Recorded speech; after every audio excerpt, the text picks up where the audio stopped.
Hey, sweetheart, can you hear me? Christopher Hale crouched beside the bench at gate 27, his voice low, uncertain.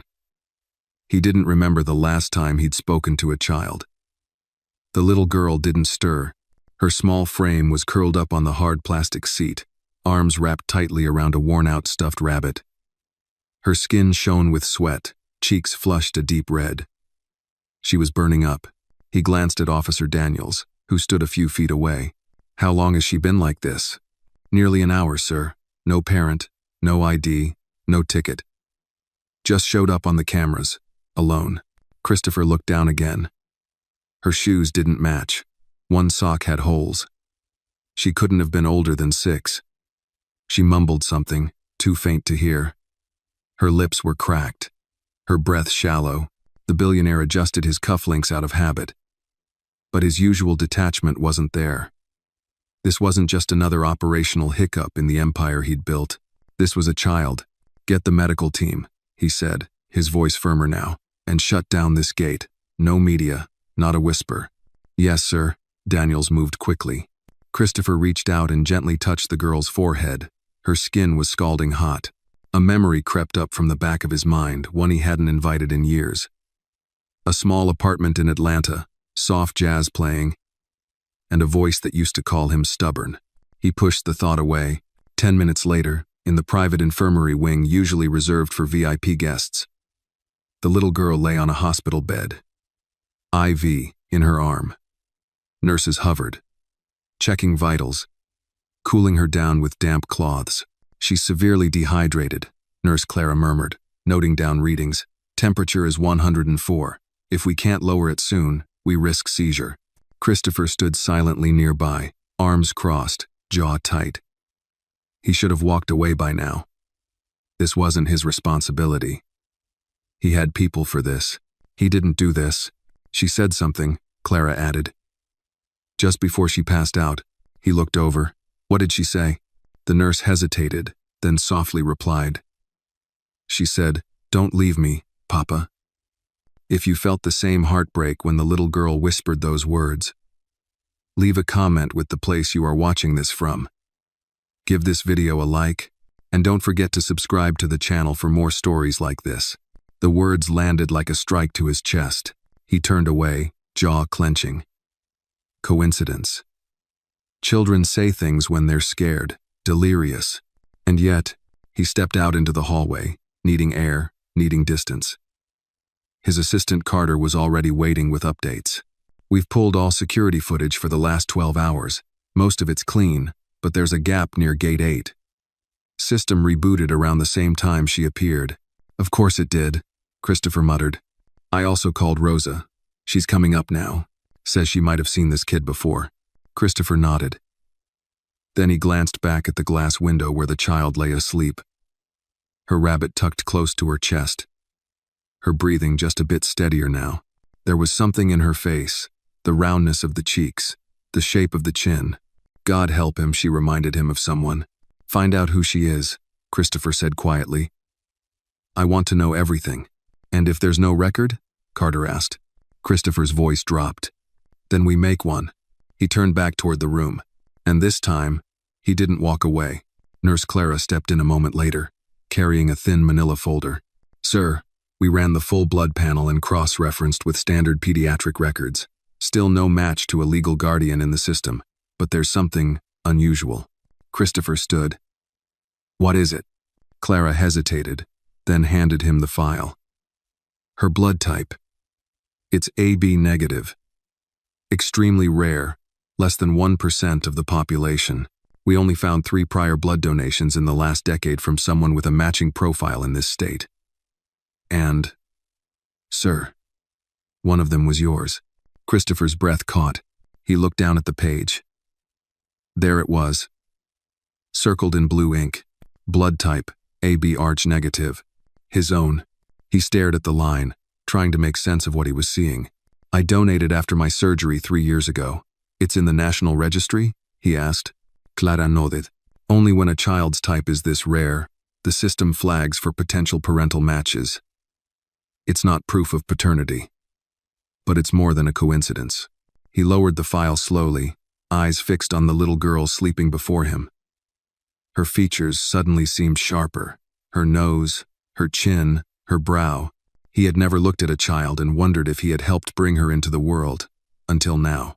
"But she doesn't know me," he said, almost to himself. Clara spoke gently. "She didn't mention your name. All she said was she got lost looking for a new place to live. Said her mother told her they'd find someone to help. But they got separated." Christopher's voice was quieter now. "Did she say the mother's name?" "No, sir, not yet. She's still confused, dehydrated, but she's stable. With rest, she should be able to talk more in a day or two." He turned away and walked toward the large glass window, the file still in his hands. The tarmac beyond was glowing in the California night, and the planes parked at the gates looked frozen in place, waiting to move, waiting for someone to give them clearance. Just like him, he remembered the last time he had seen Marissa Lewis. 7 years ago. She had been different from anyone he'd ever known. Intelligent, fierce, warm, with a disarming kind of honesty that didn't ask for permission. But she had walked away, refused his help, refused to stay, and never looked back. She had never mentioned a pregnancy, never reached out again. Was that by choice? Or had something happened? "Carter," he said, voice sharp and focused as his assistant entered the room. "Yes, sir? I want everything you can find on Marissa Lewis.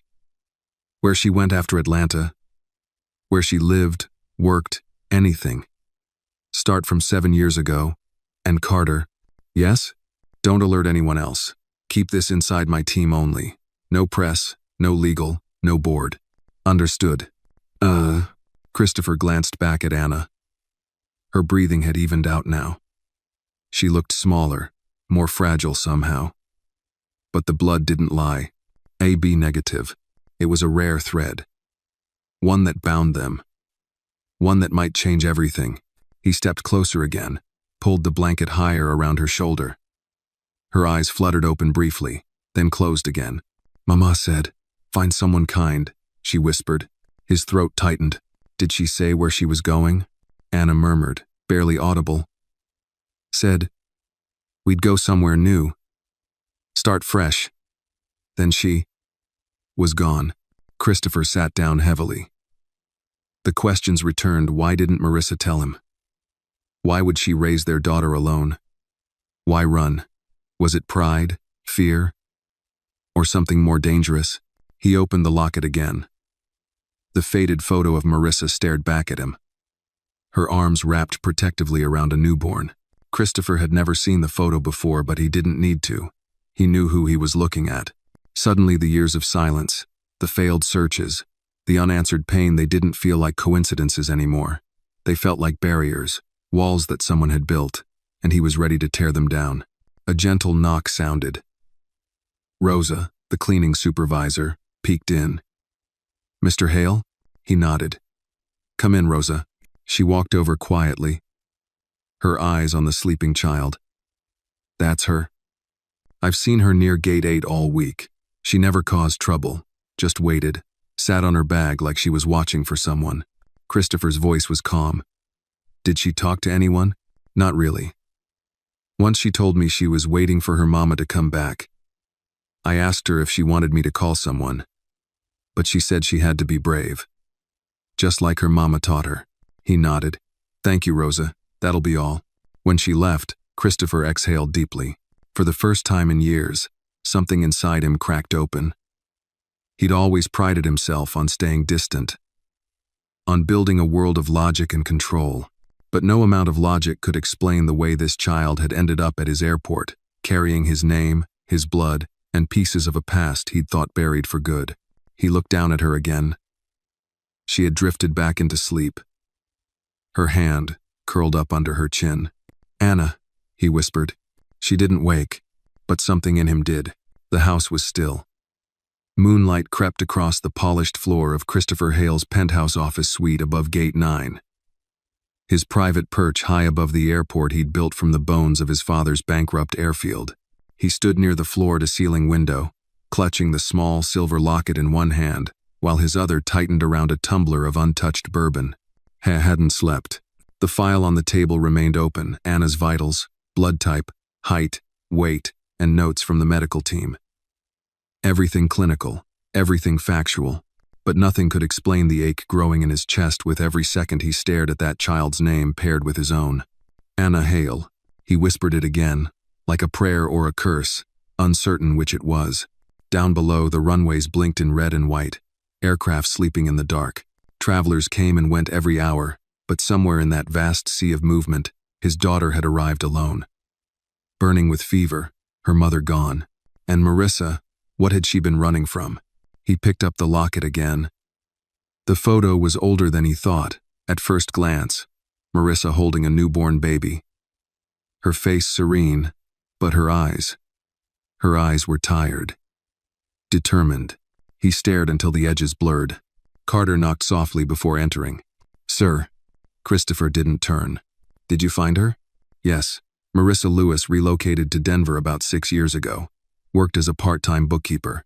Changed her last name to Carter Marissa Carter, possibly for anonymity. She died in a car accident outside of Boulder 2 years ago.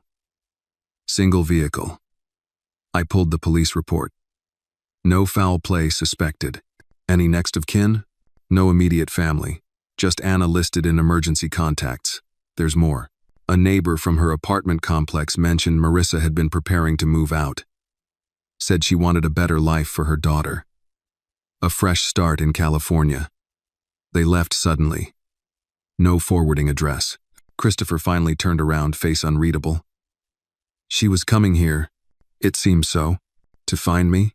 Carter hesitated. Unclear. The neighbor said Marissa never talked about you directly. But she kept a folder of news clippings, your speeches, business deals, interviews, hidden in a box under her bed. That hit harder than he expected. She never told Anna about me? Carter shook his head. According to what we have, no. Christopher rubbed his forehead. So this child, my daughter, grew up without ever knowing who I was. And now, she's alone. No, Carter said quietly. Not anymore. The words lingered. Christopher walked over to the leather couch, sat down heavily, and stared at the floor. I've missed 6 years of her life. Her first words, her first steps. First day of school. You didn't know. I should have. Carter didn't respond. What could he say? Christopher Hale, the man who saw everything coming, had been blind to the most important event of his life. The silence was interrupted by the buzz of the intercom. Nurse Clara's voice came through. She's awake, Mr. Hale. She's asking for you. He stood instantly. Downstairs, the private infirmary was dim, lit only by the soft blue glow of the heart monitor and a small nightlight plugged into the wall. Anna sat up in the bed now, still pale, but more alert. Her stuffed rabbit rested beside her, one ear hanging by a few threads. She looked small, breakable. Christopher stepped in slowly. Hey. Anna. She turned toward him, eyes cautious but curious. Hi. How are you feeling? Better. She paused. The nurse gave me apple juice and toast. He smiled. That's a good sign. She looked at him for a long moment. You're the man from the bench. I am. She hesitated again. Are you someone important? Christopher smiled faintly. Some people think so. But not to the person who matters most right now. Who's that? You. She blinked, unsure what to say. He walked closer, pulled a chair beside the bed again. Can I ask you something? She nodded. Do you know why you came to the airport? Anna looked down at her rabbit. Mama said we were going to find a new home. But we stopped in a city. And she went to ask someone for directions. I waited. And waited. But she never came back. Christopher felt something twist deep in his chest. Did she ever talk about me? Anna shook her head. No, just said, when we got to the right place, someone kind would help me. I'm glad I was here, he said quietly. Anna reached into her small backpack and pulled out a folded piece of paper. She handed it to him. He opened it carefully. It was a child's drawing scribbled with crayons of a tall man in a blue suit standing beside a little girl with curly hair and a bunny. Above it, written in uneven handwriting. When I find him, I won't be alone anymore. He couldn't speak. She looked up at him. Do you know where my mama is? He took a breath, steadying himself. Yes. I do. Is she okay? He paused, his voice breaking. No, sweetheart. She passed away a while ago. I'm so sorry. Her lips trembled. She didn't cry. Not yet. Just nodded and looked away. He reached out, gently placed a hand over hers. I didn't know about you, he said. But now that I do, I'm not going anywhere. She turned to him again. You promise? He nodded. I promise. She leaned against his arm, quietly. Outside, the sun began to rise over the horizon, casting golden light across the tarmac. Christopher closed his eyes, the locket still in his pocket, and for the first time in years, he felt the weight of something real, something that mattered more than empires or terminals. He had found her, and he wasn't letting her go. The cafeteria on the executive level of Hale International Airport had never seen a child, not once. It was the domain of suits, tablets, espresso machines, and contracts that shaped airlines and destinies. But that morning, the silence of polished wood and filtered jazz was broken by the soft padding of 6-year-old feet in hospital socks. Anna walked slowly beside Christopher, her hand clutching 2 of his fingers. She looked small against the sterile perfection of the hallway, her hospital gown slightly oversized, her stuffed rabbit tucked under one arm like a shield. Her curls were a little neater now, thanks to Clara's help. And her cheeks, though still pale, had color again. The staff stared not rudely, but with the kind of curiosity that followed anything unexpected in Christopher Hale's world. But no one asked questions. They wouldn't dare. Is this where important people eat? Anna asked. Christopher looked down, amused. Supposedly. But the food isn't as good as it looks. Better than toast and apple juice? Much better. He held the glass door open, and she walked in like a soldier entering foreign territory. She climbed into a sleek bar stool at a corner booth, while Christopher ordered pancakes and orange juice from a stunned server who barely remembered how to address someone under 4 feet tall. As they waited, Anna glanced around at the tall windows, the leather chairs, the crisp white napkins. Is this a hotel? Christopher smiled. It's part of the airport. Just the fancy part. She leaned forward, voice hushed. Do you own this place? He hesitated. Yes. Her eyes widened. You're like a king. He chuckled. No crowns here, just lots of meetings and coffee. The food arrived, and for a while, Anna was silent, focused on syrup and butter and the kind of hunger that said she hadn't had a real meal in days. Christopher didn't speak. He just watched. Every bite she took pulled him deeper into the reality he still hadn't fully grasped. This was his daughter. Every instinct in him now burned with the desire to protect her. But how? He had no roadmap for this, no idea how to fill the missing years or how to step into a role he'd never imagined for himself. Anna wiped syrup from her fingers and looked up. Do you know my mama? The question was soft, delicate, like she'd been holding it. I did, he said. Were you friends? He paused. More than that. A long time ago. Did she know you owned an airport? He laughed quietly. No. Back then, I barely owned a car. She smiled at that, then turned serious. Do you know where she is now? His throat tightened again. Yes. Anna played with a napkin, voice small. She's not coming back, is she? Christopher leaned in. No, sweetie. She's not. Anna nodded. She didn't cry. Instead, she reached into her hospital gown pocket and pulled out a crumpled tissue. It's okay. She said one day someone would help me, someone who was strong but nice. I think it's you. His chest ached. He reached across the table and took her hand. I think it's you who's strong, Anna. You waited. You found your way here. That's brave. She looked down, suddenly shy. Can I ask you something? He added. Okay. Would you want to stay here a while, with me? Her eyes shot up. You mean live here? In the airport? He laughed. Not exactly. But we'll find somewhere better. A real home. You'd be there? I'd be there. Anna nodded. Then slowly, carefully, she whispered, "Can I call you Mr. Chris?" He smiled. "You can call me whatever you like." "Okay, Mr. Chris."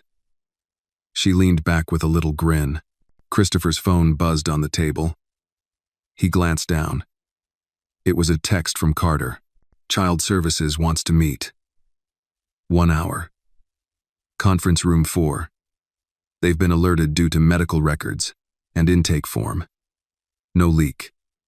All internal." Christopher's jaw clenched. He knew this moment would come. Legally, no matter what her blood type was or what he believed in his heart, Anna was a ward of the system. No papers, no custody, no rights. But she was his. "Do we have to go back to the hospital?" Anna asked, seeing the shift in his expression. No, he said quickly. "Just a meeting. Boring adult stuff. Will they take me away?" Her voice cracked. The look in her eyes made something ancient rise in him. A mix of fury and love that had no name. "No," he said. "Not if I can help it." 1 hour later, Christopher stood in conference room 4, facing 2 representatives from Child Protective Services. Anna sat quietly on a small leather couch in the corner, coloring. The lead caseworker, a woman in her 50s with kind but firm eyes, set down her clipboard. "Mr. Hale, we appreciate the care you've shown this child, but until we verify her parentage, we can't just release her into your custody." Christopher set a file on the table. Medical records. Blood typing. Rare match. AB negative. Same as me. "I know it's not definitive, but it narrows the field. We'll still need DNA. Fine, take it today, but until then, she stays under my protection, in my care, on site. You'll get whatever documentation you need." The other caseworker looked skeptical. "You're aware that assuming legal guardianship, especially retroactively, can take months? I don't care if it takes years. I'm not leaving her." They glanced at each other. "All right," the lead caseworker said. "Temporary custody, provisional, as long as she's safe, monitored, and accessible for follow-up." "Done." They signed the initial forms. Christopher exhaled for what felt like the first time all day. Anna looked up from her drawing. "Are we going home now, Mr. Chris?" He smiled, nodded. "Yeah, sweetheart, we are." As they walked out of the room, hand in hand, Christopher felt a shift like a plane finally lifting off the runway. The sky ahead uncertain, but the course set. He didn't know what lay ahead, but he knew this. He would fight for her. Always. The black Escalade glided through the gates of Hale Estate just as the sun dipped behind the hills of Sonoma. Towering oaks lined the long private driveway, and the air smelled of lavender and earth a world away from the steel, fuel, and concrete of the airport where Anna had spent her last few terrifying nights. She sat in the back seat, next to Christopher. Her fingers tightly wrapped around the stuffed rabbit. She stared out the window, eyes wide as the mansion came into view, a grand, stone-faced house with arched windows, ivy crawling up the brick, and warm golden light spilling from within. "Is this a hotel too?" she asked softly. Christopher smiled. "No, this is home." Her lips parted slightly in wonder, but she said nothing else. The car stopped, and the driver opened the door. Anna climbed out cautiously, rabbit in tow. She craned her neck to take it all in the sheer size of the place. The soft crunch of gravel underfoot. The breeze whispering through the trees. "Come on," Christopher said, offering his hand. She took it. Inside, the house was quiet, but not empty. A soft jazz melody drifted from unseen speakers. The floors gleamed. The ceilings stretched high, and every room felt as if it could hold a secret. A housekeeper stepped forward, an older woman in her 60s with a gentle face and hair pulled back in a bun. She gave Anna a warm smile. "Anna, this is Mrs. Helen. She helps keep everything tidy around here." "Hello," Anna said shyly. "Well, aren't you just a little light in the room?" Helen said, crouching slightly to meet her eye. "I've got some warm cookies in the kitchen if you're hungry." Anna glanced up at Christopher, as if asking permission. He nodded. "Go on. I'll be right there." Anna and Helen walked toward the kitchen, their voices trailing softly behind. Christopher exhaled and turned toward the sitting room, where Carter was waiting with 2 leather folders. All papers from CPS have been processed. Temporary guardianship confirmed. DNA test scheduled for tomorrow. I made it private. No press access.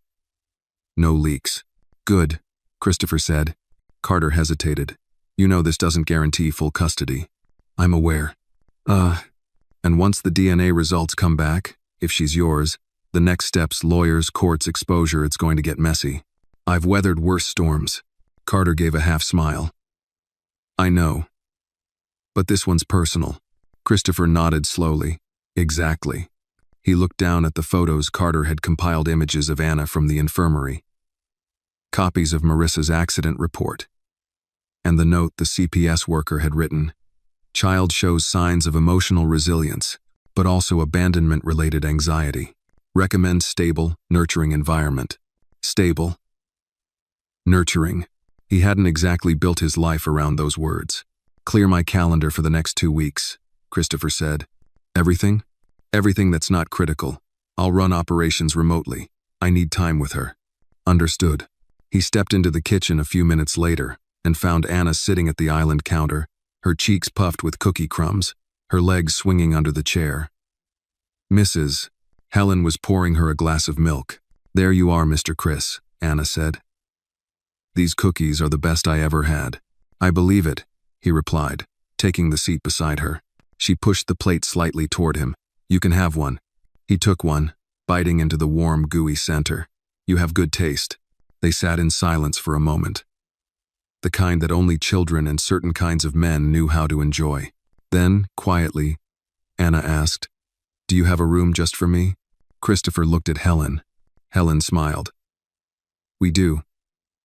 Already upstairs. Anna slid off her stool. Can I see? Let's go, Christopher said. He led her up the curved staircase, their footsteps soft on the thick carpet.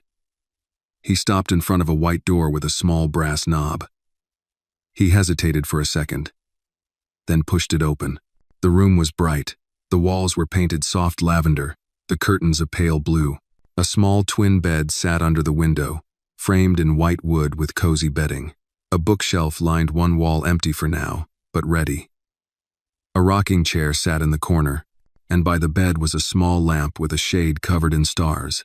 Anna's face lit up. She walked in slowly, running her fingers along the bedspread, then over the windowsill.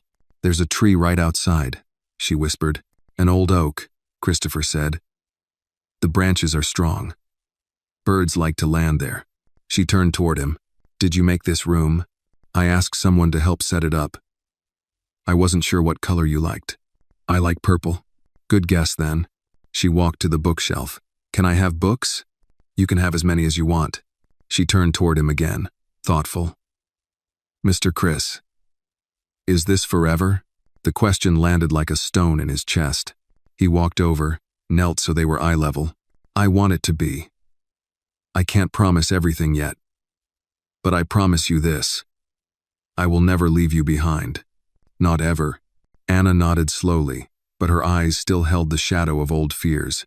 I miss Mama, she said quietly. I know. He opened his arms, not sure if she'd come. She did. She stepped into the hug, wrapped her arms around his neck, and held on tighter than he expected.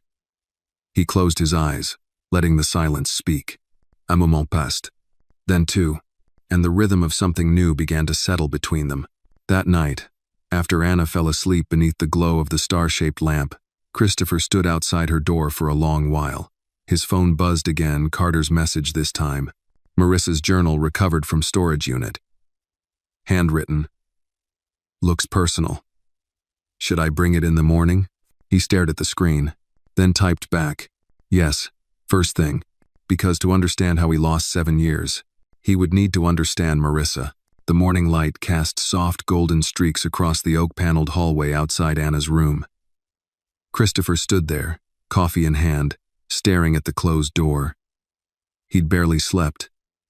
Again, his world had shifted so completely in the last 48 hours that he no longer trusted his reflection.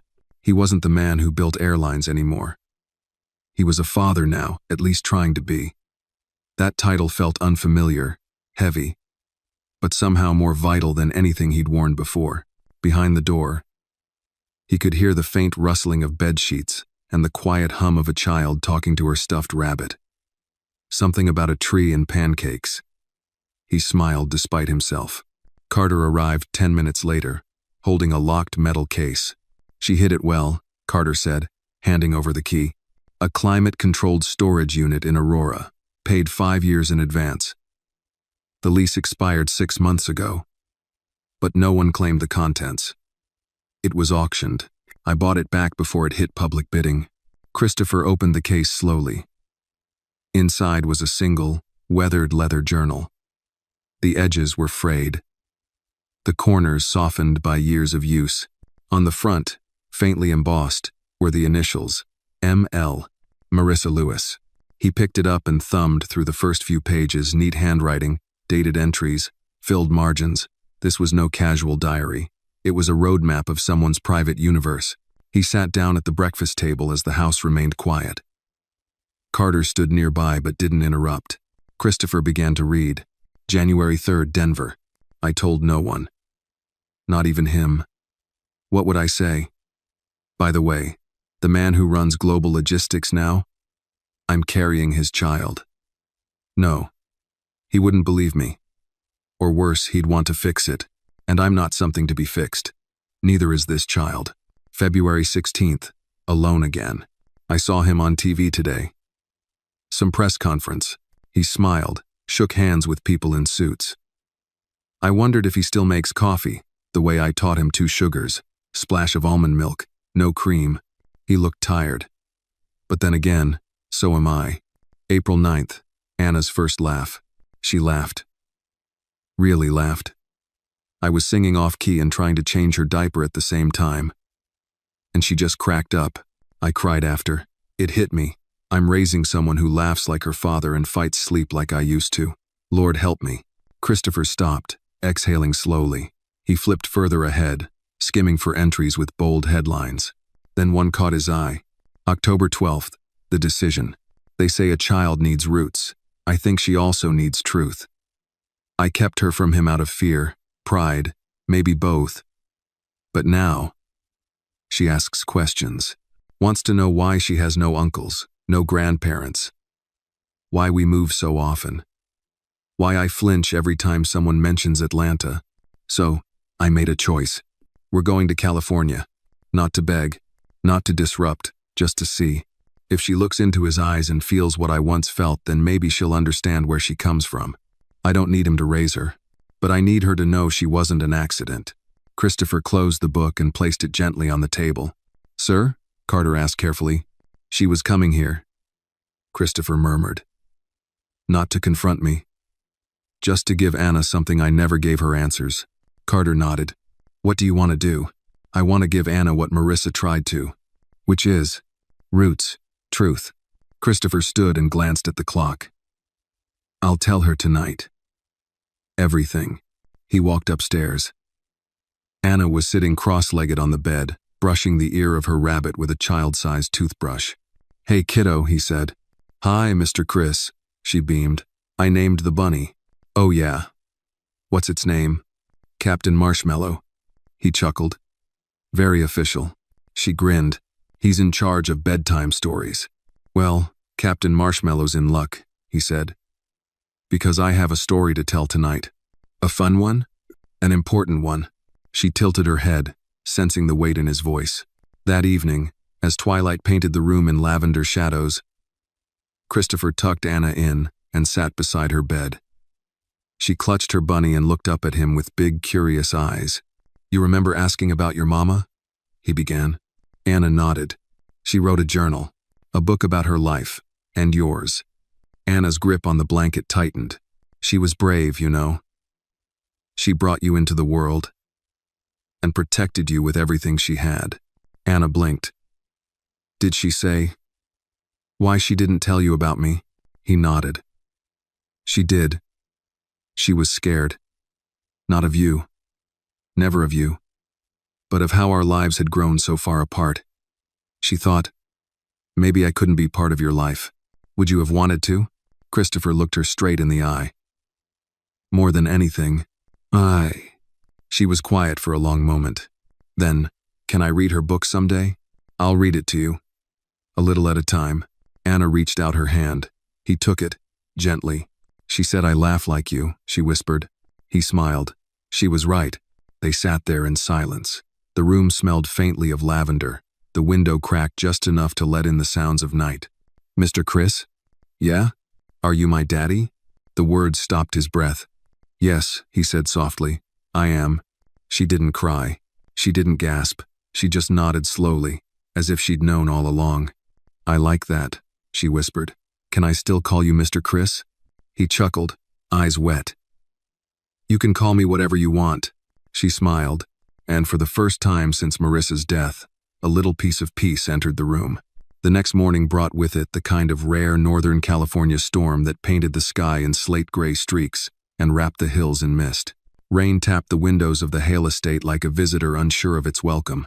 The scent of wet earth and eucalyptus drifted in through the cracked windows as Anna sat on the edge of her bed, knees pulled to her chest, Bunny in her lap. She hadn't said much since last night. After Christopher told her the truth that he was her father, she'd just held his hand and fallen asleep. Now, she was awake. But quiet. Christopher stood in the hallway, coffee in one hand, watching her through the open door. He knew this silence wasn't the same as sadness. It was the silence of a child trying to make space for something huge, something new. Hey, he said gently, stepping into the room. Anna looked up, blinking. Did you sleep okay? She nodded. You hungry? She shrugged. A little. He crossed the room and sat at the foot of her bed. I remember when I was little. I had a dog named Rex. He'd sleep on my feet every night, and if I moved, he'd growl like I stole his blanket. Anna giggled softly. I used to wake up early and sneak him bits of breakfast. We both got in trouble for that. Did your mama yell? Only once, he said. She was a school teacher, real serious, but when she laughed, it made everyone stop and listen. Anna smiled faintly. I think I want to know more stories like that. Christopher reached over and squeezed her hand. You will.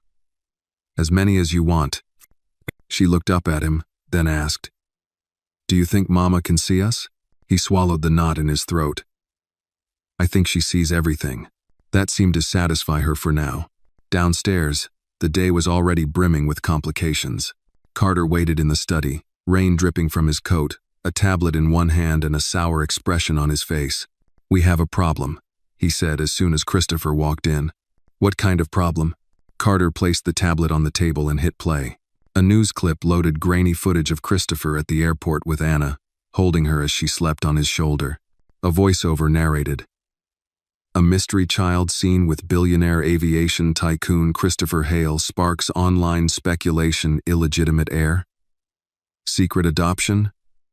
Who is the girl at the heart of the Hale empire? Christopher's face darkened. How did this get out?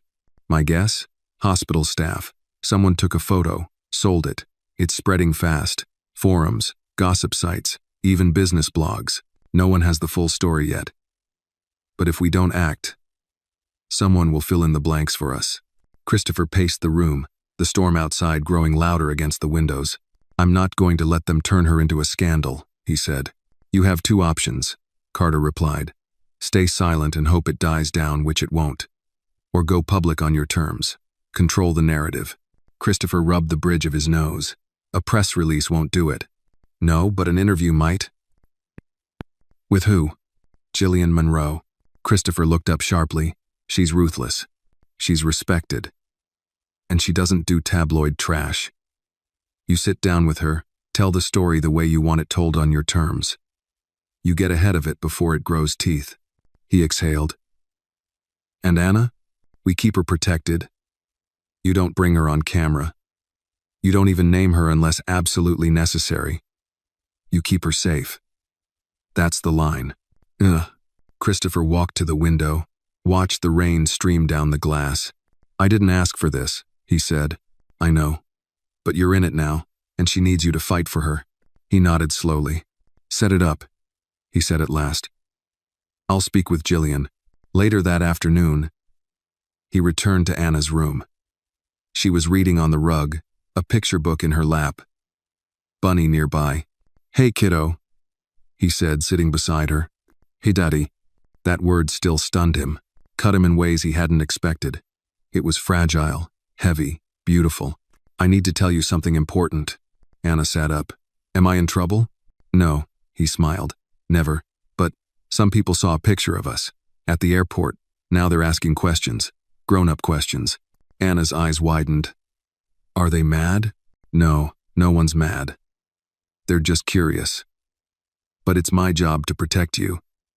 So I'm going to talk to someone on TV. I'm going to explain a few things. That I found you. That you're safe. That you're my daughter. But I won't say your name. Or show your face.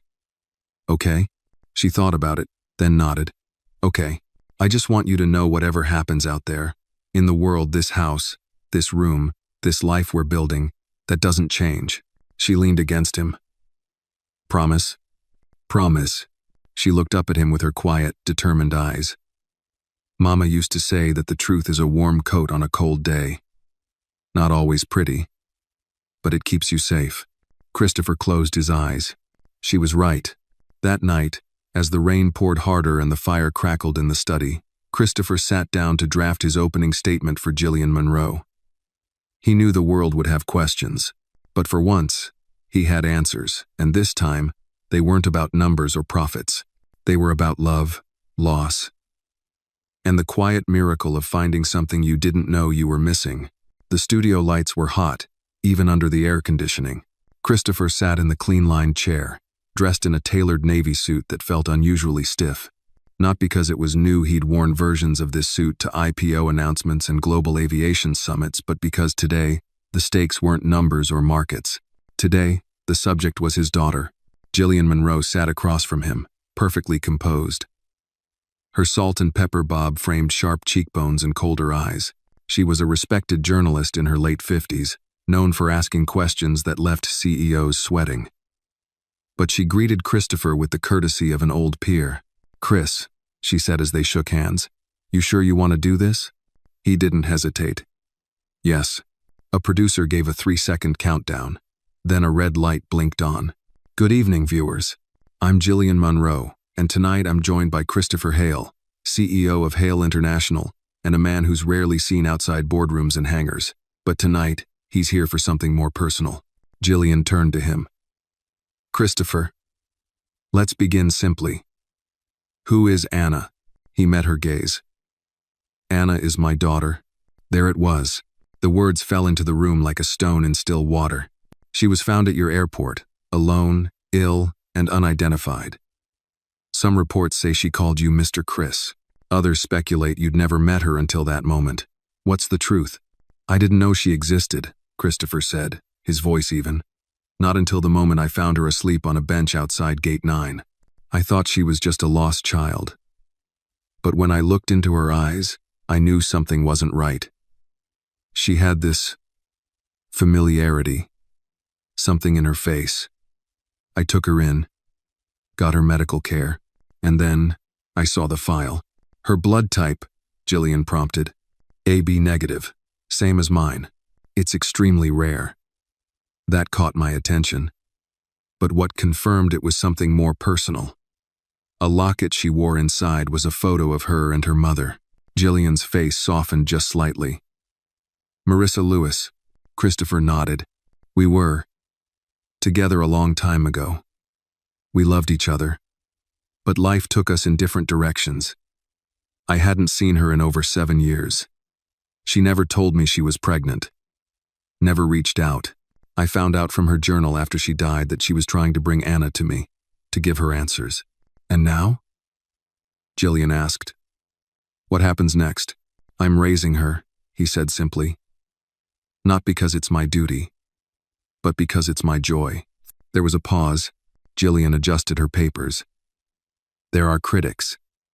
Those who say you're using this moment to rebrand yourself. To distract from the antitrust investigations your company faced last quarter. Christopher didn't flinch. I've faced 1,000 kinds of criticism in my career. But no amount of spin or strategy prepared me for a 6-year-old girl with a fever and no mother. I didn't choose this for public image. I chose it because I looked into my daughter's eyes and saw the only legacy that ever truly mattered.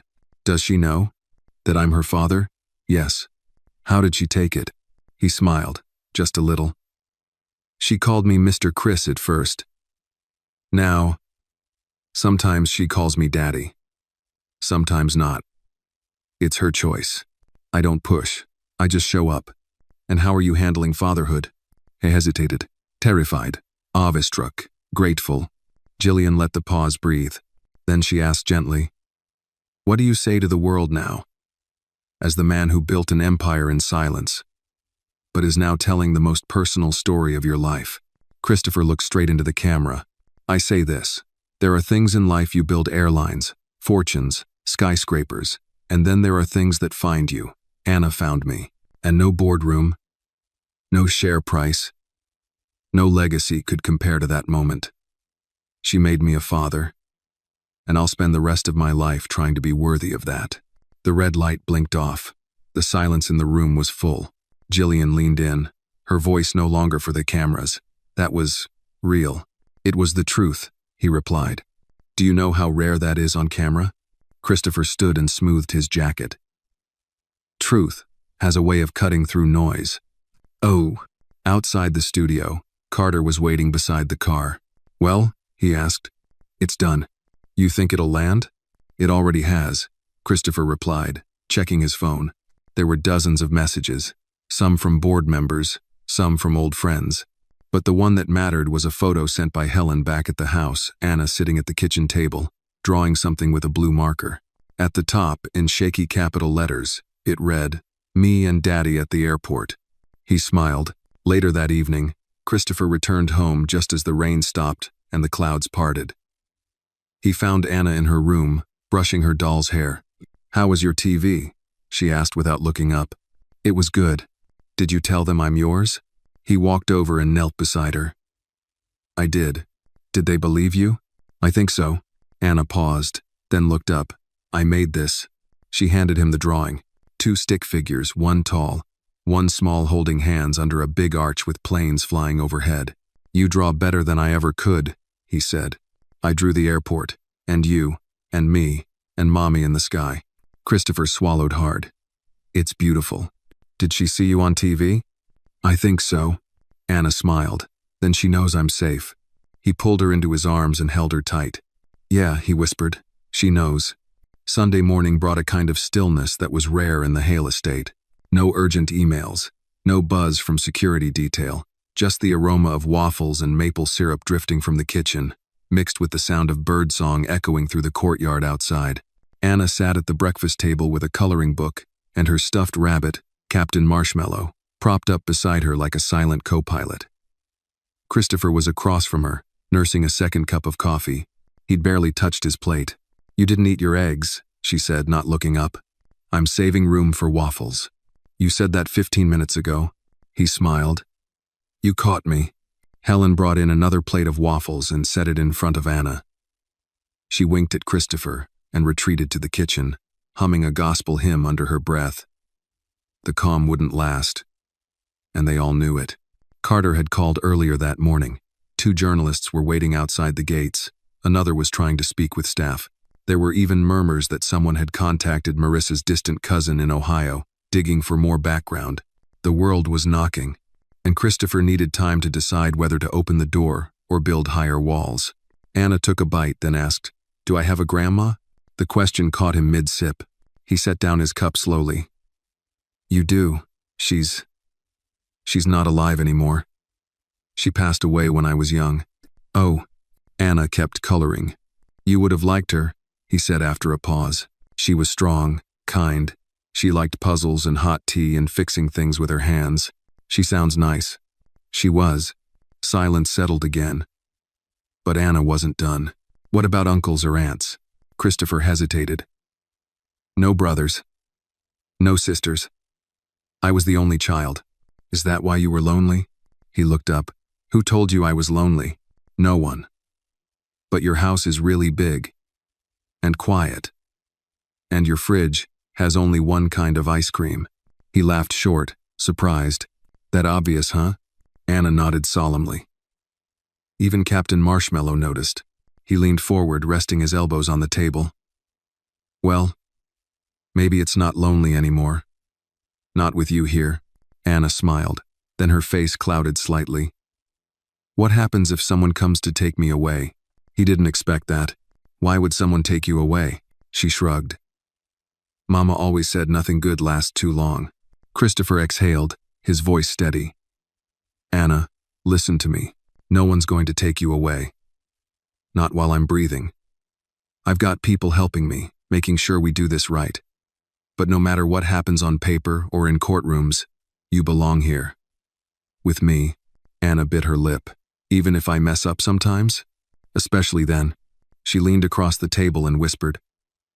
Good. Because I spilled juice in the library yesterday. He chuckled. We'll survive. Later that day, Christopher met Carter in the study. A thick manila folder sat on the desk. What's that? He asked. Everything we could find on Marissa's last year, Carter said. Medical files, employment records, rental agreements.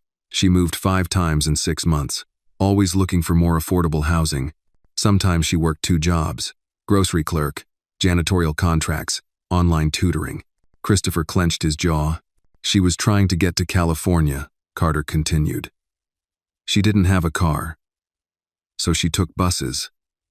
Sometimes walked. The medical reports suggest she was already sick. Sick? Stage 2 lymphoma. Undiagnosed until it was too late. Christopher sat down hard in the leather chair. He picked up the report, scanning the medical terms that blurred between lines of guilt. She was running out of time, Carter said quietly. And she used what little of it she had left to get Anna to you. Christopher rubbed his face. She never asked for anything, not even a phone call. Pride, Carter said, or fear, or both. Christopher opened the file again and found a page tucked in the back, Anna's birth certificate. There, under the line for father, it read, unknown. It hit harder than he expected. She was trying to protect me from a man I hadn't become yet, he said. Carter nodded. But you're that man now. That evening, Christopher walked with Anna through the backyard garden. The rain had passed, and everything smelled clean and new. They passed rose bushes and lemon trees, Anna stopping to smell each one like it held a secret.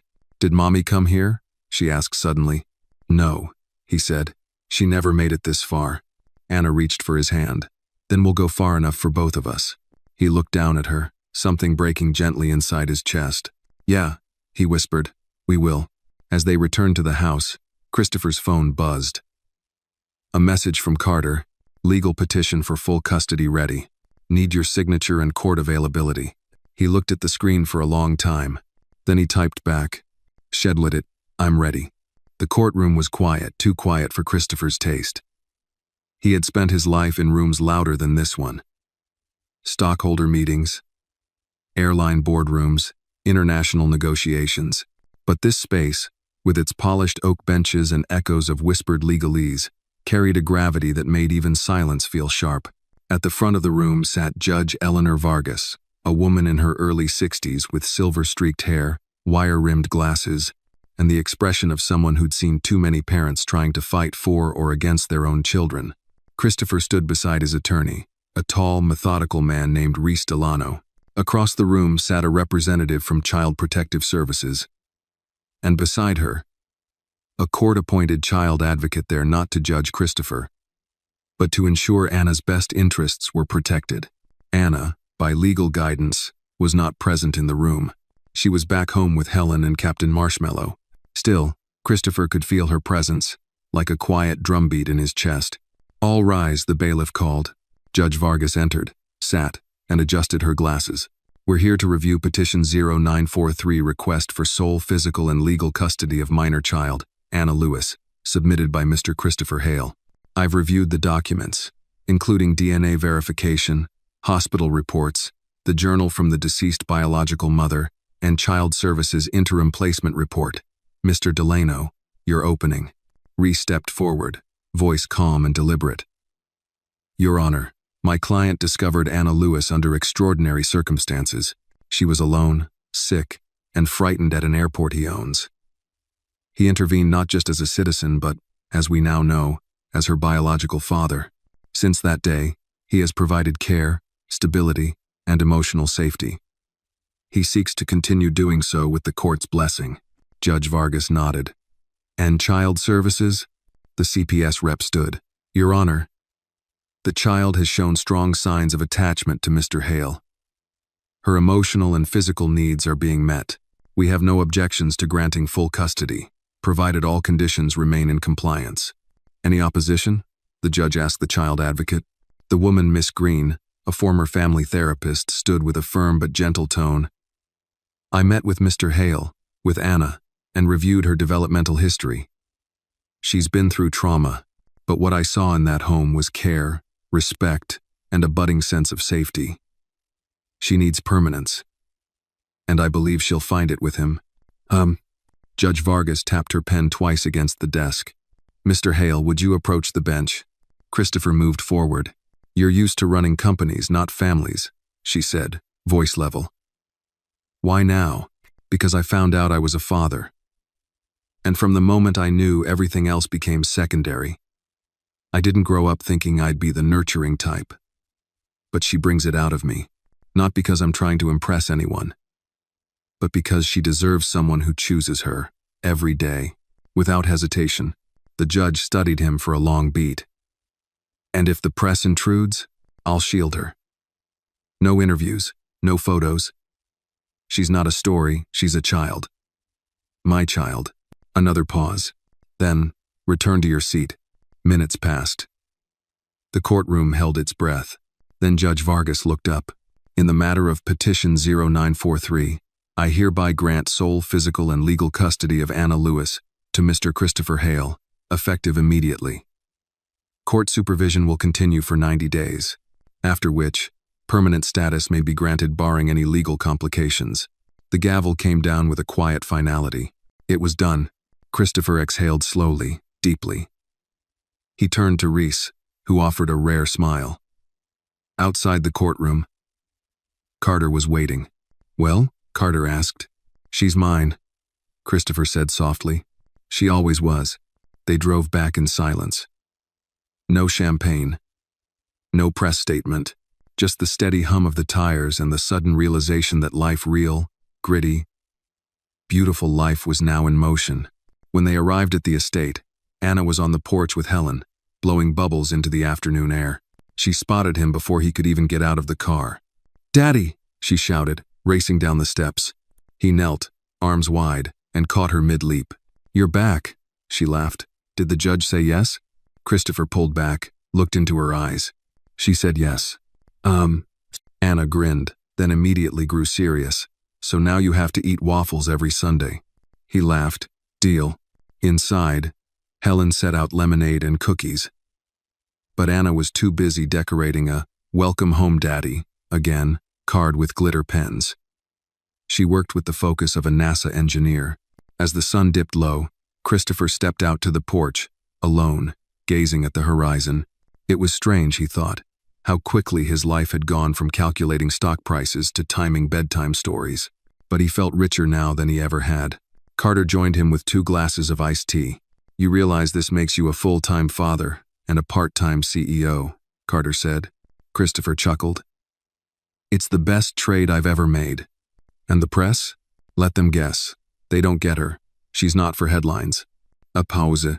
Then Carter said, You think she knows how much you needed her?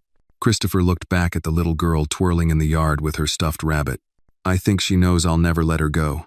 The morning sun filtered through the grand kitchen windows of the Hale estate, casting warm light over flour-dusted countertops and bowls of whipped cream. The house, usually crisp and quiet, was alive with the hum of preparation, the scent of vanilla cake batter, and the occasional sound of a balloon popping somewhere upstairs. It was Anna's 7th birthday. At least, the one she never got to have. Christopher stood at the island counter in a casual button-down and jeans, more flour on his shirt than he cared to admit, attempting to frost a lopsided cake that Helen had diplomatically deemed endearing. She's never had a real party? He asked, pausing. Helen, wiping her hands on a dish towel, shook her head. Not since she was a baby. Her mama never had the time or money. Every year, she'd make pancakes and sing a silly song in the kitchen. Christopher stared down at the cake. It wasn't perfect, but it was theirs. She deserves more. She deserves you, Helen replied. And this? This is a start.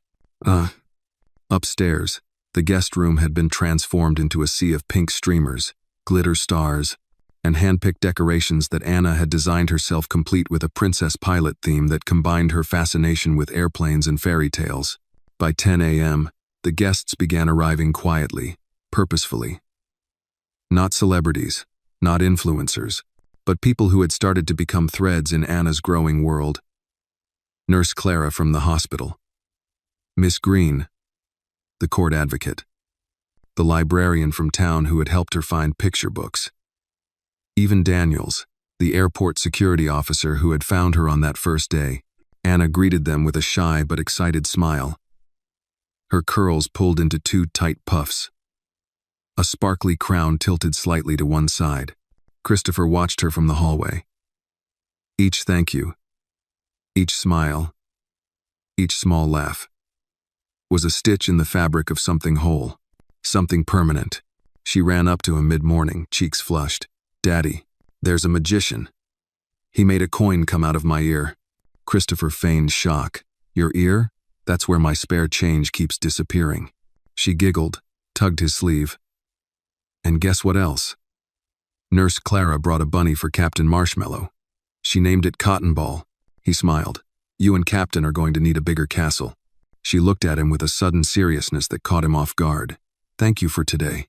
The weight of her gratitude wasn't childlike. It was deep, almost adult. He knelt to her level. "I should have been there for the other birthdays," he said softly. "I'll never miss another." Her arms wrapped around his neck. "That's all I wanted." In the afternoon, as the last of the guests drifted toward the dessert table and the children were in the yard chasing bubbles, Christopher found himself walking through the house alone. He paused at his office door. There, on the edge of the desk, sat the journal again, Marissa's words. Her world. He hadn't opened it in days. But now, curiosity nudged him forward. He flipped to a bookmarked page. June Venkatrath. Anna's birthday is coming. "I don't have much, just a plastic tiara and a cupcake mix." But she said she wanted a story more than anything. So, I wrote one. About a brave little girl and the father she hadn't met yet, who flew airplanes and fought dragons and built a sky-high tower just for her. I told her, "He'll come find you one day, sweet pea." She asked, "Even if I'm hard to find?" And I said, "Especially then." Christopher closed the journal, heart aching.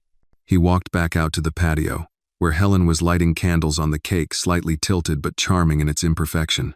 Anna stood in front, her hands clasped together.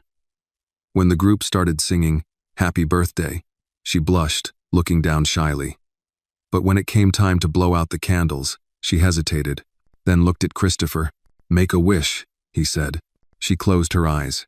Blue. Applause broke out. She smiled. But instead of reaching for the first slice, she turned to Christopher and whispered, "I wished you were here when I was born." He knelt again, voice soft. "Me too, sweetheart. But I'm here now. And I always will be." She leaned in. "Then I don't need to wish anymore." After the party, when the sugar rush had faded and the toys were scattered across the playroom floor, Christopher tucked her into bed. Captain Marshmallow and Cotton Ball stood guard at the foot of the bed, surrounded by paper crowns and wrapping paper scraps. "You know," he said, brushing a curl from her forehead, "I read something your mama wrote today." Anna's eyes lit up. "A story? A real one? She said she told you I'd come find you." Anna nodded. "She said you flew airplanes and had a tower in the sky." He smiled, eyes misting. She wasn't far off. They sat in silence for a moment. Then Anna whispered, "Do you think she saw today?" He kissed her forehead. "I think she planned it." She smiled and drifted to sleep. Christopher stood there for a long while, watching her breathe, listening to the quiet. It was a birthday. It was a beginning. The stillness of the morning was interrupted by the sharp buzz of Christopher's phone. He was in the middle of slicing strawberries in the kitchen, helping Helen prepare Anna's school lunch, when he saw the name on the screen, Detective Ronell Carter, Atlanta PD. He froze. This wasn't a number he expected to see. "Go ahead," he said, stepping into the hallway, lowering his voice. "Mr. Hale?"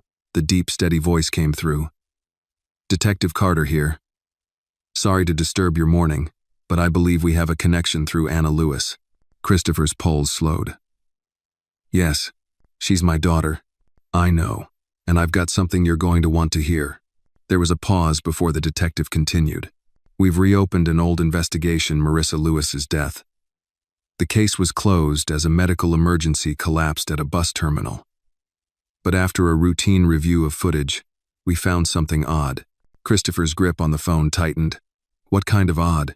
She wasn't alone when she collapsed. There was a man with her, left moments before EMS arrived.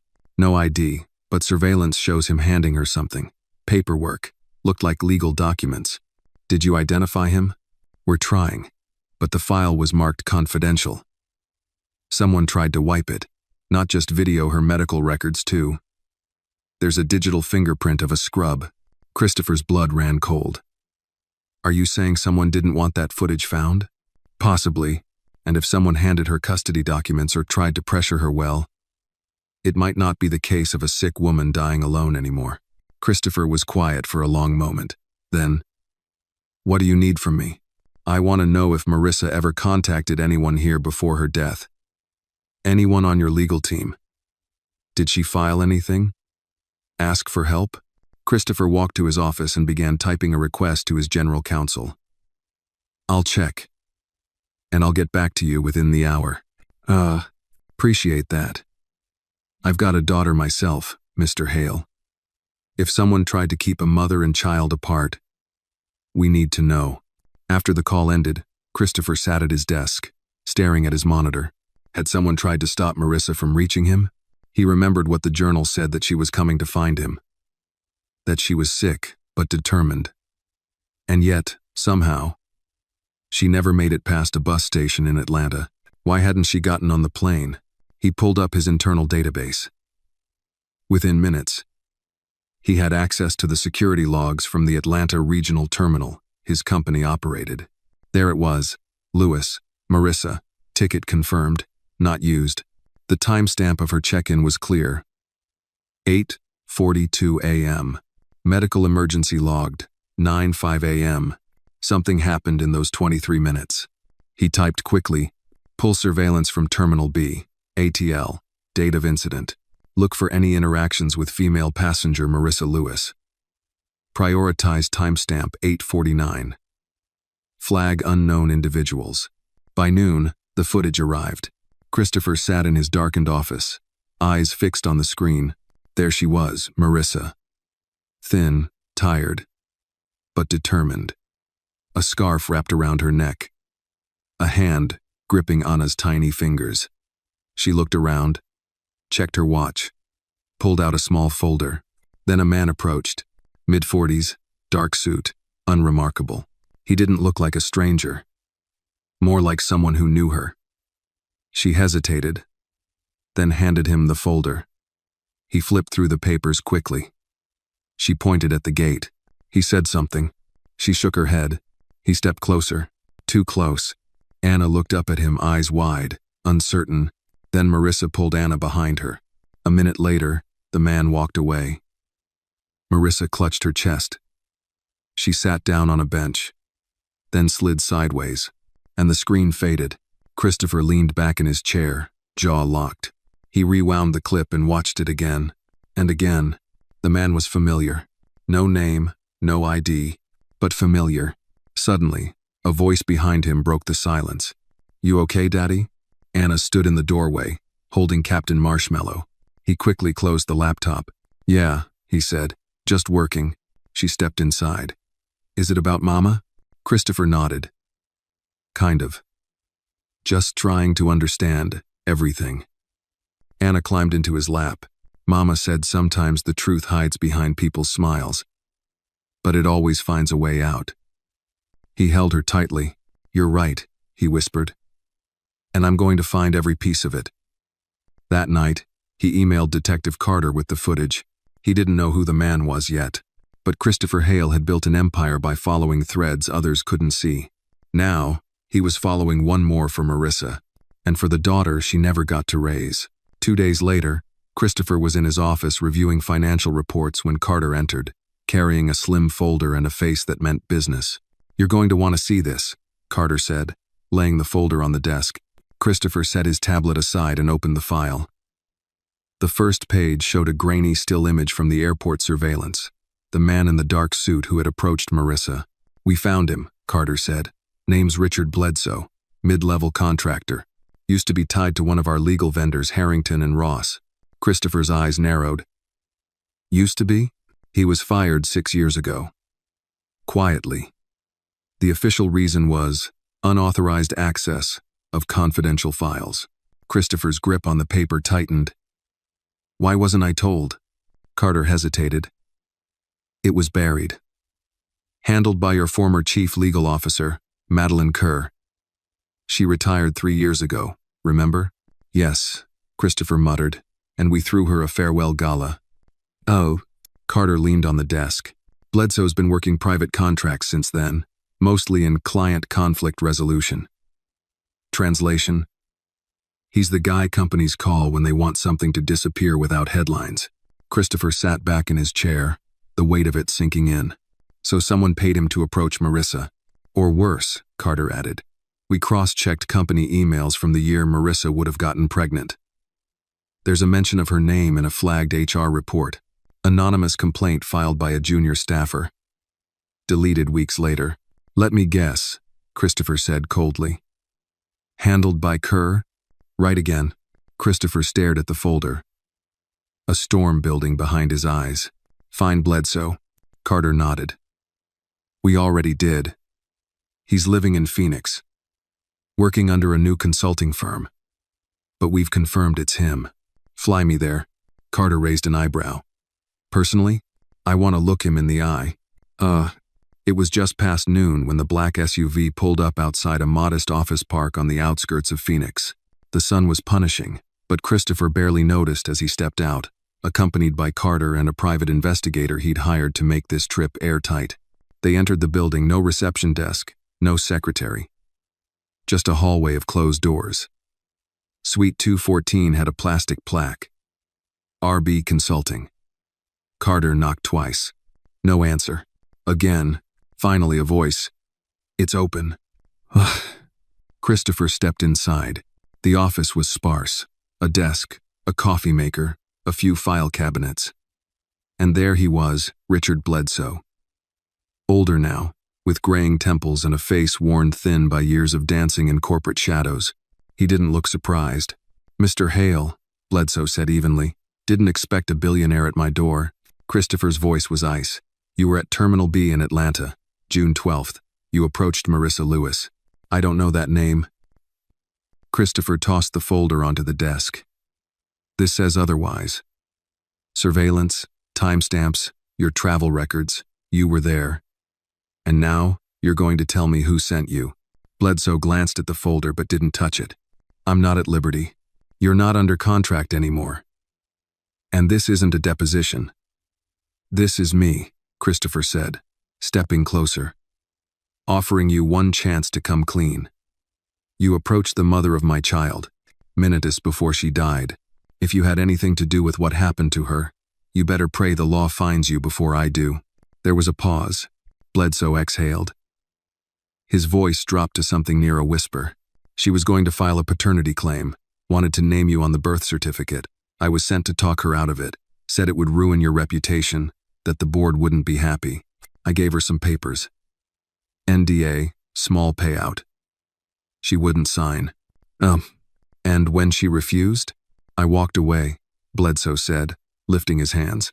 "That's it, I never touched her, but she looked pale, like something was wrong. She sat down, pulled her daughter close. Then I left." "You never reported it?" "I was told to walk away, so I did." Christopher stared at him, jaw set. "Who sent you?" Bledsoe hesitated again. Then, "Kerr. But she said she was acting on orders from someone higher up. I never knew who." "That's the truth." Christopher turned to Carter. "I want everything on Kerr. Her files, her financials, her calls, especially around the time Marissa tried to reach me. We're on it." As they left the office, Christopher paused at the door. "You'll be hearing from my attorneys." Bledsoe didn't respond. but the fear in his eyes spoke louder than any word. Back in the hotel suite that night, Christopher sat alone on the balcony, phone in hand. The desert wind whipped gently through the silence. On his screen was a photo of Marissa, holding baby Anna on a park bench. He hadn't seen it before. It was hidden in a folder Carter had found in Marissa's cloud backup. She was smiling.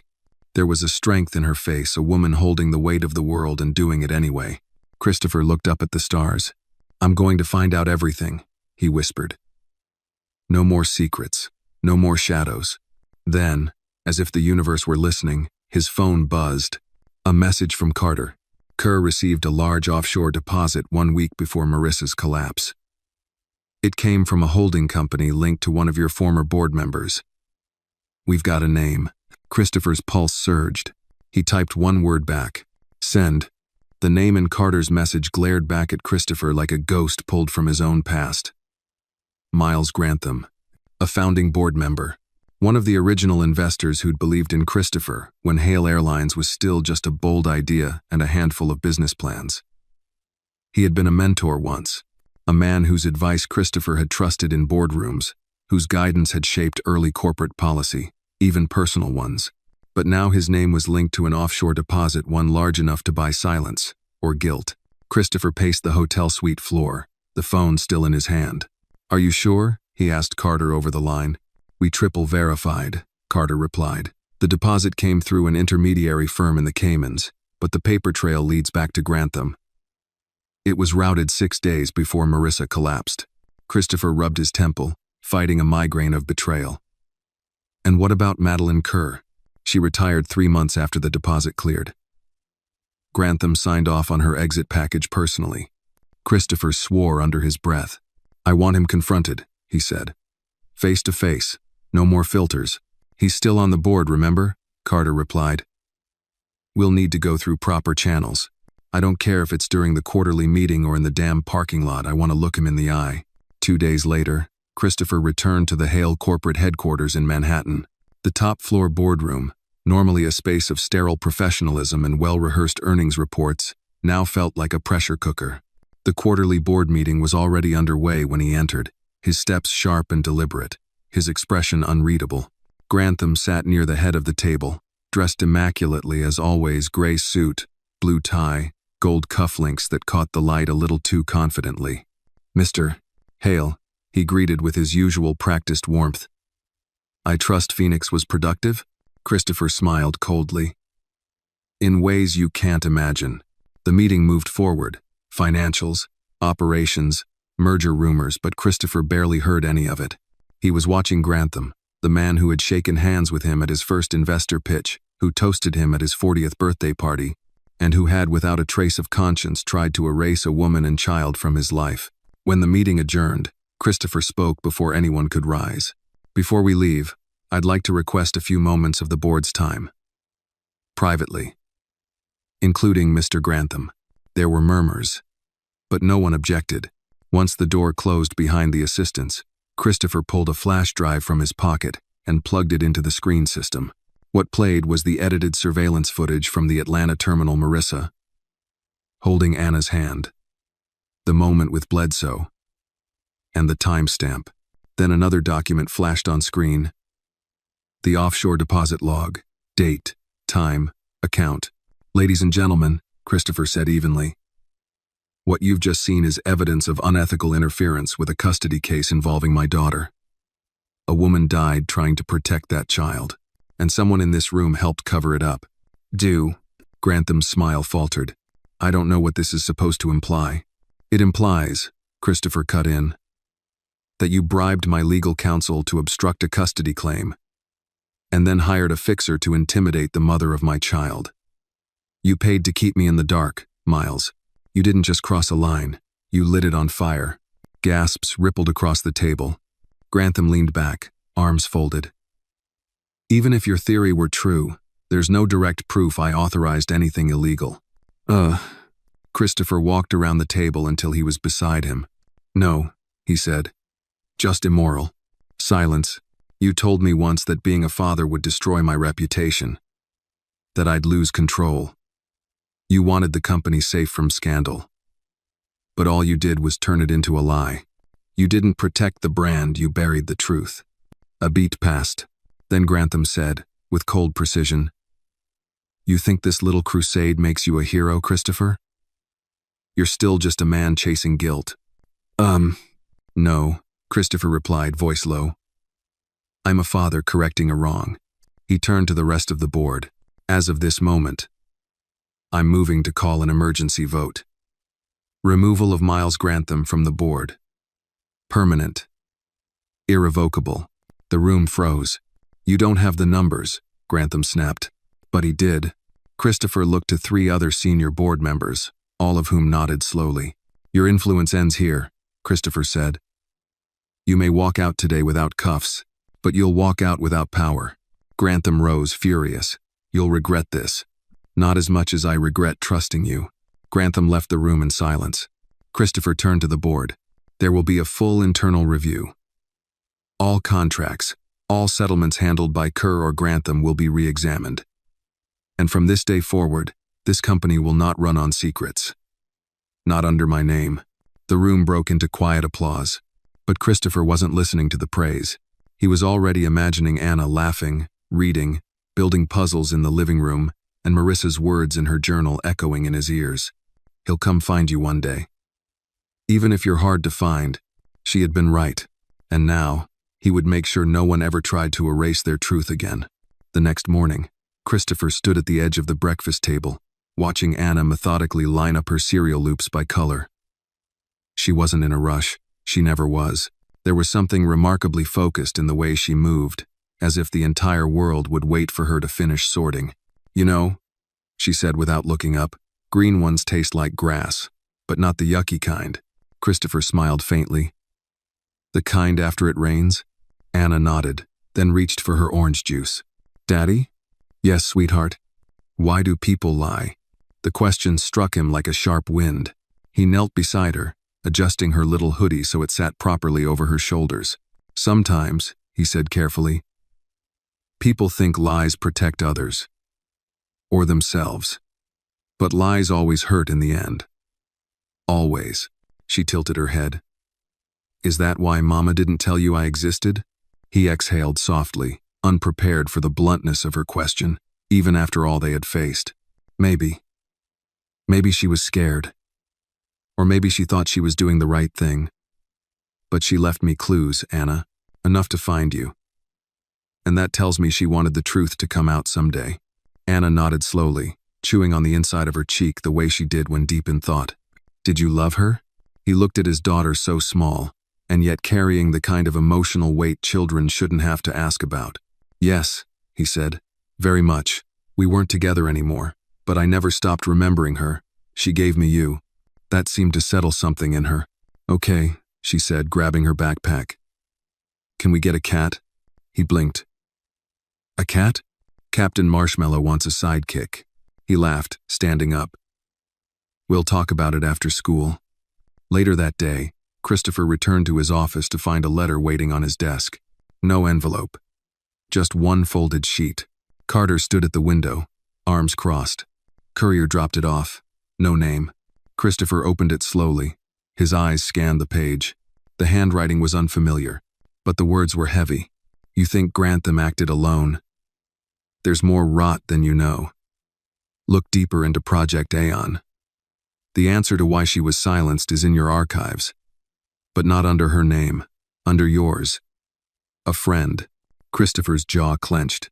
"Project Aeon?" Carter stepped forward. "Buried initiative. From the early expansion days. You pushed it during your international bid for the Gulf contracts." "I remember," Christopher said, "but we shelved it. Regulations got in the way." Not according to this," Carter replied. "I did some digging. Someone revived it without your approval. 3 years ago. Used your old credentials to sign off on quarterly research grants." Christopher narrowed his eyes. "Research into what?" "Biosecurity systems. Cross-data surveillance. They were developing facial ID algorithms for airline security, but there was one contract labeled Pilot Family Testing. That's where Marissa's name first shows up, not as an employee, but as a case study. Christopher finished grimly. She worked a cleaning job at one of the testing terminals. Carter continued. She would have had access to their systems. If she stumbled onto a test list with your name attached, she might have realized I was her child's father. Christopher sat back, fury rising. They weren't just trying to stop a custody claim. They were trying to hide a breach. If the public found out a woman died after discovering she was being tracked by facial recognition meant for internal testing, Carter nodded. You'd be facing a government inquiry. Stockholder. Lawsuits. Everything. Christopher stood. I want every file on Aeon, past and present, pull archived emails, especially anything Kerr or Grantham touched. If anyone else in this company knew about it, I want their names. You got it. As Carter left, Christopher looked out the window. Manhattan buzzed below, loud, fast, distracted, but he felt clearer than ever. This wasn't just about Anna. It was about the system that tried to erase her. That night, as Anna lay curled up in her bed, snuggled under a blanket with Captain Marshmallow, she looked up at him sleepily. Can I tell you a secret? Christopher smiled. Of course. I don't miss Mama as much when you're home. He sat down beside her, brushing a curl from her cheek. That's not a secret, love. That's just love. No. She reached up and touched his chin. Do you think she knows I'm happy? I think she knew before I did. He whispered. She yawned, her hand falling gently back to the blanket. Good, she murmured, before drifting into sleep. Christopher stayed there for a long time, staring into the stillness. He had lost years. Lost a woman he once loved. Been manipulated by the people he trusted most. But now, he had something more powerful than profit. He had purpose, and he was just getting started. 2 days later, Christopher stood in front of a steel door deep in the sublevel of Hale Corporation's Manhattan headquarters. Most executives didn't even know this floor existed. The company had digitized its entire infrastructure years ago, but Christopher had insisted on keeping a physical archive for the things we're not supposed to forget, he'd said back then. Now, it felt like the only place left where the truth hadn't been tampered with. Carter typed in the key code, then used a physical key to unlock the secondary access panel. A red light blinked green, and the door slid open with a faint hiss. Rows of file cabinets and sealed boxes lined the room. The air was cold, dry, preserved like a vault full of memory. Christopher stepped inside first. We're looking for anything labeled Aeon, he said, his voice low. Or anything referencing facial ID testing between 2015 and 2019. Carter nodded and moved toward the rows. A third team member, Dana Christopher's cybersecurity analyst, had joined them. She moved quietly but efficiently, scanning labels, flipping through folders with laser focus. Hours passed. They opened dusty boxes full of budget reports, early development schematics, and pre-launch R&D logs. It wasn't until Dana called out, "Got something?" that Christopher's breath caught. He moved toward her. She held a thick folder stamped, Aeon Pilot 003, internal use only. Inside were pages of data logs, facial scan results, contractor profiles, and tucked between two stapled reports, a file labeled, Flagged Facial ID Conflicts. Christopher opened it. Marissa Lewis's image stared back at him. Next to it, his own, a line of code in red. Shared biometric patterns. 74% match. He felt his knees weaken. They ran her scan, he muttered. And the system flagged a familial match with me. That would have triggered internal alerts, Dana said, voice steady. Depending on who was monitoring the test phase, someone would have known immediately. And instead of telling me, he whispered, they buried her. Carter finished. There was more. Under observation notes, someone had handwritten, subject unaware of paternal link, approaching target not advised, potential PR liability. Christopher slammed the folder shut. This wasn't about privacy or testing protocols. They treated her like a data glitch, a problem to erase. No. He stared at the concrete floor, rage and sorrow mixing into a cold clarity. She died thinking no one would believe her, that no one wanted to believe her. Carter placed a hand on his shoulder. You believe her now. That's what matters. No, Christopher said quietly. It's not enough to believe her. The world needs to hear her. That night, in the quiet of his home office, Christopher pulled out Marissa's journal again. He flipped to the final page. There, in her uneven script, she had written, "If the world doesn't see my daughter, then what was the point of surviving this long? If her father never knows she exists, then all my pain is just noise. But if he does, if somehow he finds her, maybe he'll teach her that her voice matters, that she matters, even when the world looks the other way." Christopher sat for a long time, staring at the page. Then he picked up his phone. The next morning, a team assembled at his estate. His communications director, his general counsel, his press secretary, his new compliance officer. They weren't used to this version of Christopher Hale, focused, furious, and utterly unwilling to negotiate. "We're going public," he said, pacing the room. "I'm making a statement. About Anna, about Marissa, about Project Aeon." The room buzzed with silent disbelief. "Sir, that would mean implicating your own company." "I own this company," he snapped, "and we're done hiding." "Vous." He turned to the press secretary. "Prepare a live press conference. Tomorrow morning. National coverage. Should we notify the board?" "I am the board." He turned to his general counsel. "I want full immunity for whistleblowers. Anyone on staff who saw something and was afraid to speak, give them a path forward." "And the shareholders?" someone asked. Christopher's voice didn't waver. "I'd rather lose money than lose my soul." "Oh." That night, after Anna had fallen asleep curled in her favorite blanket, Christopher stood at the window of his study, staring out into the cold Manhattan skyline. Behind him, Carter interred quietly. "Press is lined up. We've cleared the schedule. Media outlets are waiting for the statement." Christopher nodded. "Good." There was a pause. "Are you ready for this?" Carter asked. "No," Christopher admitted. "But she deserves it. Anna deserves it. The truth always does." "Zuh." He turned toward the hallway, where Anna's room glowed faintly with the warmth of nightlights and stuffed animals. Then he whispered to himself, "It ends tomorrow."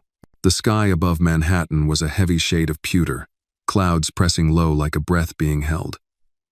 At 9 a.m., sharp, Christopher Hale stood behind the podium at the Hale Corporation press conference hall.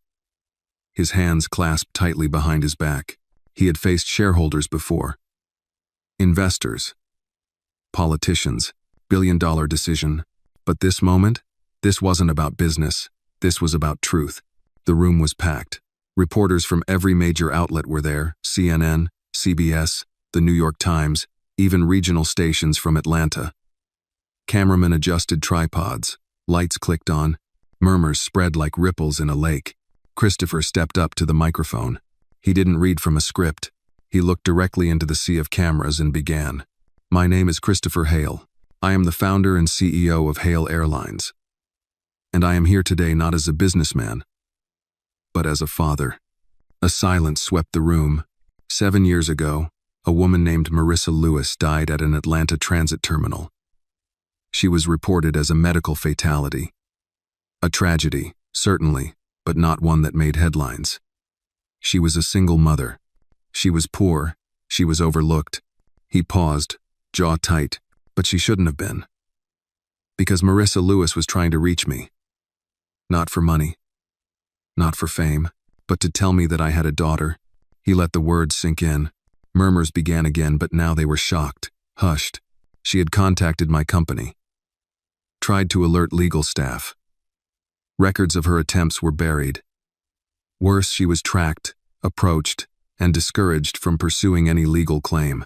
And in the final moments before her death, she was handed legal documents by a man who was hired to silence her.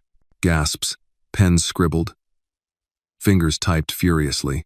She died before she could board her flight. But her daughter, Anna, made it to that airport. She fell asleep on a bench in a terminal I helped build. And that's where I found her. He took a breath. She didn't know who I was. I didn't know who she was. But life has a way of bringing truth to the surface, no matter how hard others try to bury it. He opened a folder and held up a photo. Anna, in her pajamas, standing on her tiptoes to reach the sink while brushing her teeth. Next to her, Captain Marshmallow. She's 6. Her favorite cereal is the kind with marshmallows. She's afraid of thunder but pretends she's not. And she is the most important thing I've ever been given. He set the photo down, and she never got to know her mother. Because powerful people in this company, people I trusted, chose to cover up a mistake instead of facing it. They interfered with a woman's legal rights. They ran unauthorized facial recognition tests. And when a result came back showing a biological match between me and Marissa's daughter, they hid it. Cameras clicked rapidly. A woman in the second row wiped a tear from her cheek. Christopher stepped closer to the mic. I will not let Marissa's story end in silence. His voice rose, steady but fierce. Effective immediately, the Hale Corporation is launching an independent ethics review.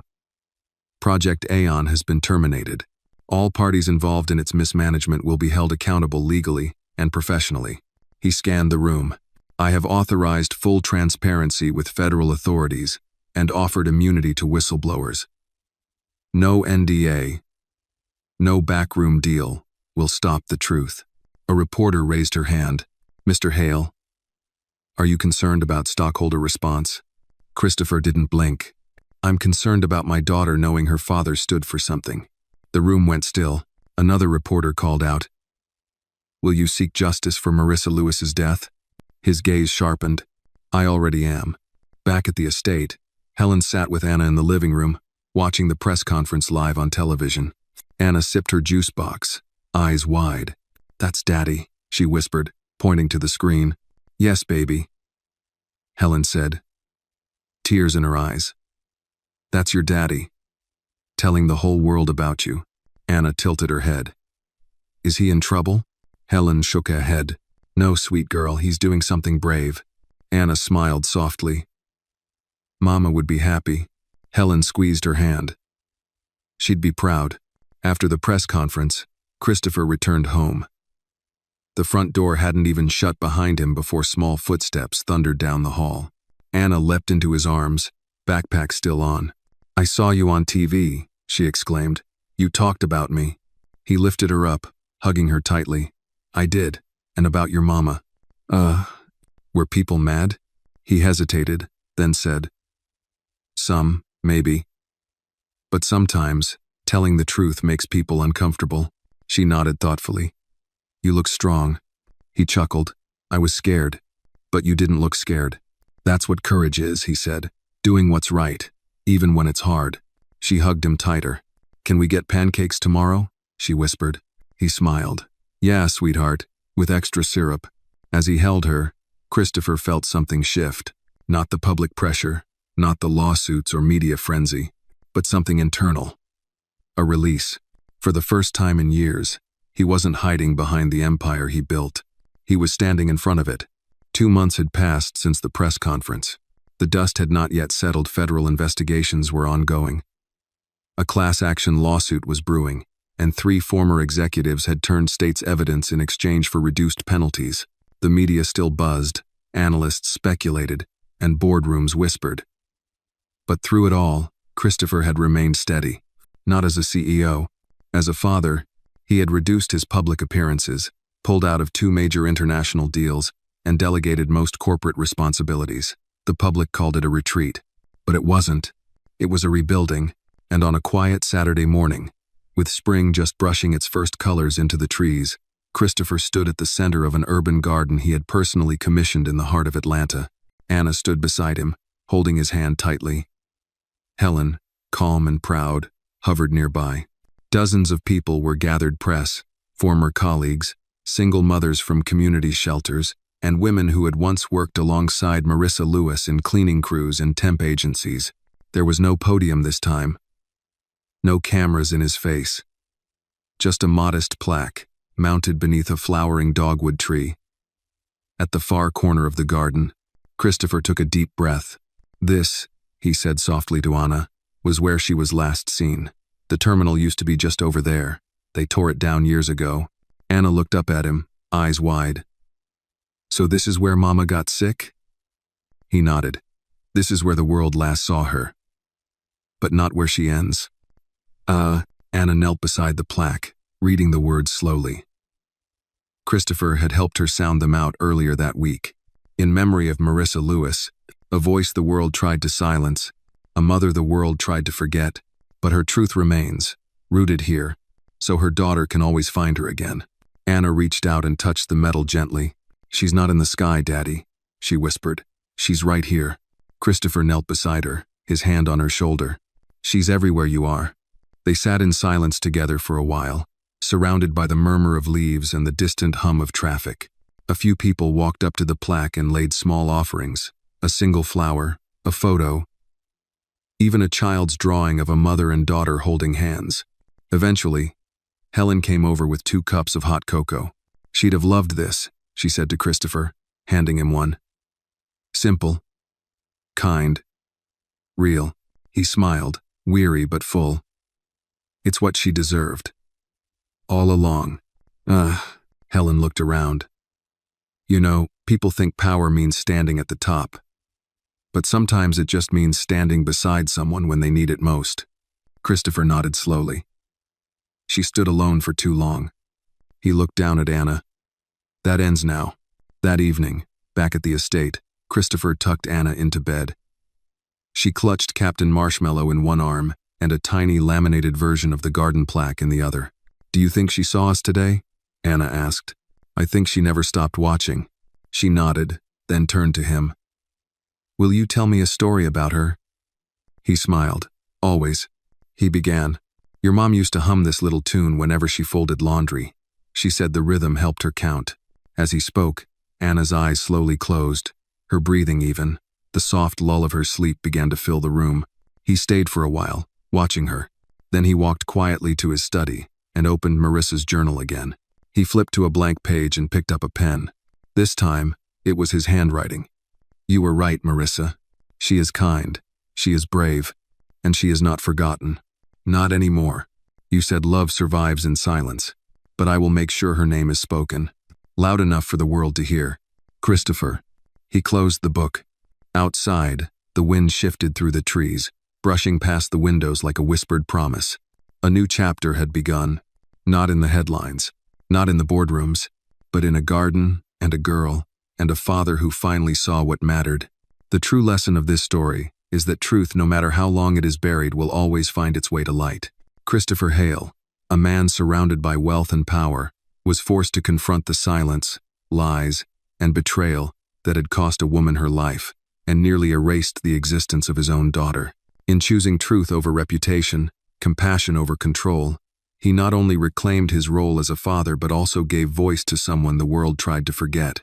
This story reminds us that justice isn't just about punishment, it's about acknowledgement, remembrance, and choosing to do what's right, even when it's inconvenient. Because silence may protect power, but truth protects the future.